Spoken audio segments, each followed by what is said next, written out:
माननीय सरिता गिरीको परिचय। नेपालको भाग हो यो त म पनि स्वीकार गर्दिन। तपाईले भनेर हुन्छ प्रधानमन्त्री बनिसकेका छैन। राष्ट्रिय प्रजातन्त्र पार्टीका अध्यक्ष कमल थापाले नयाँ गठन भएको पार्टी जसपाकी सांसद सरिता गिरी विरुद्ध सामाजिक सञ्जालमा कडा प्रतिक्रिया दिएका छन्। कमल थापाका अनुसार सरिता गिरीले सांसद पदको गरिमा कम गरेको हुनाले उनले सांसद पद नै छोड्नुपर्ने माग गरेका छन्। उनले सरिता गिरीले लिम्पियाधुराबारे दिएको विवादास्पद अभिव्यक्तिपछि गिरीलाई सांसद जस्तो गरिमामय पदमा बस्ने नैतिक अधिकार नरहेको बताएका हुन्। भारतमा जन्मेर हुर्केकी सरिता गिरीलाई भारत पक्षीय र भारतको स्वार्थ अनुकूल कुरा गर्ने अनि संसदमा हिन्दी भाषामा आफ्नो भनाइ राख्ने कुरालाई लिएर धेरैले उनको विरोध गर्ने गरेका छन्। यसै क्रममा राप्रपा अध्यक्ष थापाले ट्वीटमा यस्तो लेखेका छन्। लिम्पियाधुरा नेपालको भूभाग होइन भन्ने स्वीकार गर्दैन भन्ने व्यक्तिलाई गरिमामय संसदमा रहने नैतिक अधिकार छैन। निजले आफ्नो भनाइ फिर्ता लिनुपर्छ वा पद छाड्नुपर्छ। यो प्रतिक्रिया सरिता गिरीले एक टेलिभिजनमा दिएको अन्तर्वार्ता जसमा उनले लिम्पियाधुरालाई नेपालको हो भन्ने कुरा आफूले स्वीकार नगर्ने बताएकी थिइन्, सो अन्तर्वार्ता प्रसारण भएपछि आएको हो। गिरीले यसअघि पनि संसदमा बोल्दै नेपालले चीन र भारतसँग सल्लाह नै नगरी आफैले एक्लै नयाँ नक्सा सार्वजनिक गर्न नमिल्ने बताएकी थिइन्।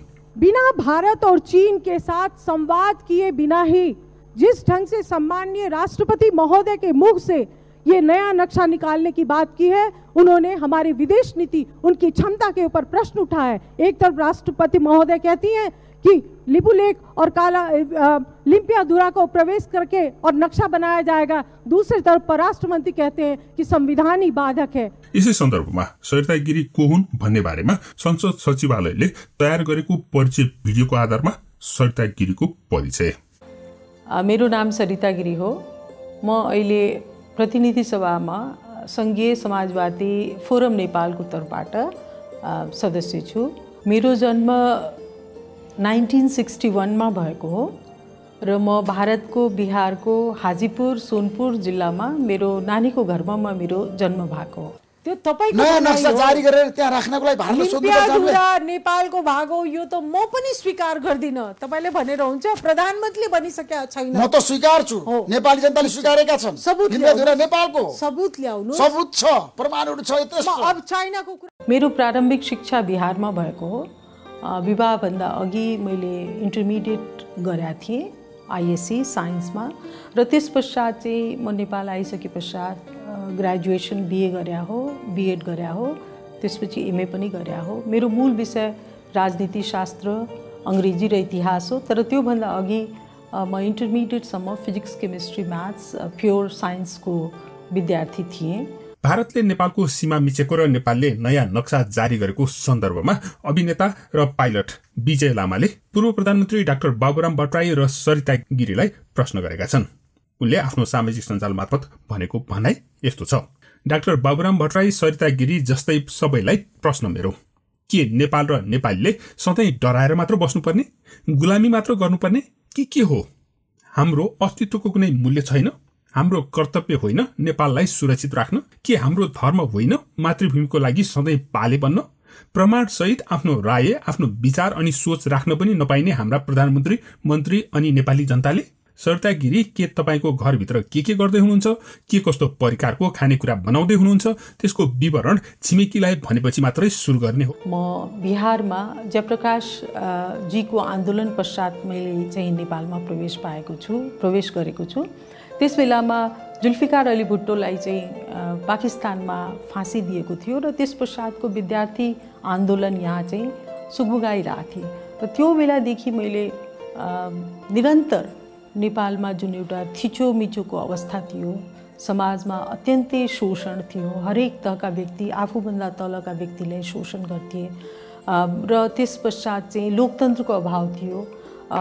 यो सबै थिचोमिचो र यहाँ लोकतन्त्रको अभाव हेरिकन त्यसबाट प्रेरित भइकन जनतालाई न्याय दिनुपर्छ, न्यायका लागि उचित व्यवस्था हुनुपर्छ भनिकन म चाहिँ राजनीतिक जीवनमा प्रवेश गरेँ। सुरुमा मेरो भूमिका गौण किसिमको थियो। जति पनि चाहिँ आन्दोलनकर्ताहरू थिए, आन्दोलनकर्मीहरू थिए, उहाँहरूलाई सहयोग गर्ने पछाडिबाट र म नेपालको राजनीतिमा सुरुमा त्यति भिजी पनि सकेका थिइनँ। तर 2046 सालको आन्दोलन पश्चात चाहिँ पहिला म नेपाली कांग्रेसमा थिएँ, त्यसपश्चात संघीयताका लागि र समावेशिताका लागि म नेपाल सद्भावना पार्टीमा सदस्य भएर भएँ र नेपाल सद्भावना पार्टी आनन्दी देवीदेखि नेपाल सद्भावना पार्टी पुनः त्यसलाई स्थापित गरुन्जेलसम्म मैले पार्टीमा विभिन्न भूमिकाहरू निर्वाह गरेका थिएँ। म प्रवक्ता समेत भएको थिएँ। पछि म नेपाल सद्भावना पार्टीको राष्ट्रिय अध्यक्ष पनि हुन पुगेँ। 72 सालको नेपालको संविधान अनुसार जुन संघीय संसदको निर्वाचन भएको हो, त्यस निर्वाचनमा म संघीय समाजवादी फोरम नेपालको तर्फबाट अहिले प्रतिनिधि सभामा सदस्य रहे। भारतले नेपाललाई मुस्किल परेको बेलामा विवादास्पद कामहरू गरेर दुःख दिने गरेको इतिहास रहेको छ। यो प्रक्रिया विक्रमसम्म 2007 सालमा राणा शासन अन्त्य भएदेखि नै सुरु भएको थियो। त्यस बेलामा कमजोर राज्य व्यवस्थाको फाइदा उठाउँदै भारतले आफ्ना प्रतिनिधि नेपालका सबै सामरिक स्थलहरूमा तैनात गरेको थियो।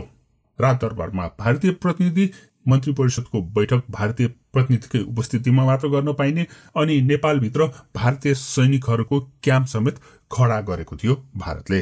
नेपालमा तैनात भएका ती भारतीय सैनिकहरूलाई हटाउन ठूलो कसरत गर्नु परेको थियो। त्यही बेला कालापानी क्षेत्र कब्जा गरेर बसेका भारतीय सैनिकलाई अहिलेसम्म पनि हटाउन सकिएको छैन। त्यस्तै सन् 2015 मा विनाशकारी भूकम्पले थिलो परेको बेलामा पनि भारतले त्यस्तै गरेको थियो। सन् 2015 मा नेपालमा हजारौं मानिसहरूको ज्यान लिने र देश नै तहस नहस पार्ने भूकम्प जाँदा भारतले नेपाल विरुद्ध नाकाबन्दी लगाएर थप दुःख दिएको थियो। अहिले 6 महिना अघि नेपाली भूभागलाई एकतर्फी रूपमा आफ्नो नक्सामा सामेल गरेर भारतले सार्वजनिक गरेको थियो। नेपालले बाटाको लागि गरेका पटक पटकका प्रयासहरू व्यवस्था गर्दै आएको भारतले अहिले कोरोना महामारीको त्रासदीपूर्ण अवस्थाको फाइदा उठाएर नेपाली भूभाग प्रयोग गरेर मानसरोवर जाने सडक निर्माण गर्नुको साथसाथै उद्घाटन गरेको थियो।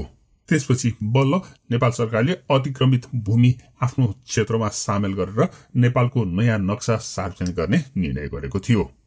भारतीय मिडियाहरू नेपाललाई चीनले उचालेर भारतको भूमि हडप्न लगाएको तर्क दिइरहेका छन्। तर चीनले भने यो नेपाल र भारत बीचको विवाद हो भनेर उम्कने प्रयास गरिरहेको समाचारमा उल्लेख गरिएको छ। तर चीन उम्कन मिल्ने सम्भावना भने देखिँदैन। नेपाल र भारत बीचको विवाद भएको थाहा हुँदाहुँदै चीनले भारतसँग मानसरोवर जाने बाटो बनाउने सम्झौता गरेको थियो। त्यसको विरुद्ध त्यही बेला नेपालले भारत र चीन दुवैलाई विरोध पत्र पनि बुझाएको थियो भनेर नेताहरूले बताउँछन्। सन् 1816 मार्च 4 मा तत्कालीन इस्ट इन्डिया कम्पनी र नेपाल सरकारबीच भएको सुगौली सन्धि अनुसार काली नदी र सोभन्दा पूर्वको भूभाग नेपाल राज्यको अभिन्न अंग भएको, तर हाल नेपालमा प्रचलित नक्साहरूमा काली नदी पूर्वका गुन्जी, नाभी, कुटी लगायतका केही भूभाग समेटिएको नदेखिएकोले ती भूभाग समेत देशको सीमाभित्र पर्ने गरी तथा काली नदीको उद्गम स्थल लिम्पियाधुरासम्म नक्सामा देखिने गरी नेपालको अद्यावधिक प्रशासनिक नक्सा तयार गरी प्रकाशन गर्न र प्रचलनमा ल्याउन नेपाल सरकार मन्त्री परिषदको 2077 2 महिना 5 गतेको बैठकले नेपालको अद्यावधिक राजनीतिक प्रशासनिक नक्सा स्वीकृत गरी लागू गर्ने निर्णय गरेको छ। यस विषयमा जग्गा नाचगाँच नियमावली बमोजिम गठित समितिको मिति 76 11 महिना 13 गतेको बैठकले उक्त भूभाग समिति नक्सा प्रकाशन गर्न गरेको सिफारिस एवं यस विषयमा संघीय संसदका विभिन्न समितिहरूका बैठकले निर्देशन दिएको थियो। उक्त अद्यावधिक राजनीतिक प्रशासनिक नक्सा प्रकाशनको लागि नेपाल सरकार परराष्ट्र मन्त्रालयबाट मिति 77 2 महिना 4 गते सहमति प्राप्त भएको थियो। सबूत नेपालको सबूत ल्याउनु, सबूत छ, प्रमाणहरू छ। अब चाइनाको मेरो स्थायी ठेगाना लाहान नगरपालिकाको बस्तीपुर वडा नम्बर 14 हो। म अहिले प्रतिनिधि सभामा समानुपातिक तर्फबाट आफ्नो पार्टीको प्रतिनिधित्व गर्दैछु। म अन्तर्राष्ट्रिय समितिको संसदीय समितिको सदस्य छु। मेरो बुवाको नाम श्री विजय बहादुर गिरी हो र मेरो आमाको नाम श्रीमती मणि देवी गिरी हो। मेरो विवाह 2036 सालमा नेपालको बस्तीपुरको श्री लक्ष्मण गिरीसँग भएको हो। मेरो 3 जना छोराछोरी छन्, 1 जना छोरा र 2 जना छोरी। अहिले श्री लक्ष्मण गिरीजीको देहान्त भइसक्यो हो र अहिले म एकल महिलाको श्रेणीमा छु। जिस समय ये संविधान बनने जा रहा था, आप जानते हैं किस लेवल की एंगेजमेंट भारत की हुई है, किस तरह की? जनवरी 2015 में विद्या भंडारी यहाँ आई, मार्च 2015 में बाबूराम भट्टाचार्य यहाँ आए, जुलाई 2015 में प्रचंड यहाँ आए, और जून में और अगस्त में शेर बहादुर देवबा यहाँ आए, और जून में मैं स्वयं वहां गई। और मैं वहां गई तो केवल इंटरनेशनल डोनर्स कॉन्फ्रेंस में भाग लेके नहीं आ गई, हर एक नेता से मैं मिली, और ओली जी से तो अलग मैंने अलग से बात की। ये एंगेजमेंट कम है क्या? अगर आप इनकी पार्टियां देखें तो सारी बड़ी पार्टियां आ जाती हैं। शेर बहादुर देवबा नेपाली कांग्रेस के लिए, विद्या भंडारी माले, ये दोनों सत्ताधारी दल का एक कोलिशन, माले एनसी का सहयोगी दल, दोनों प्रचंड और बाबूराम भट्टाचार्य प्रमुख विपक्ष के, इन लोगों से हमारा एंगेजमेंट हुआ।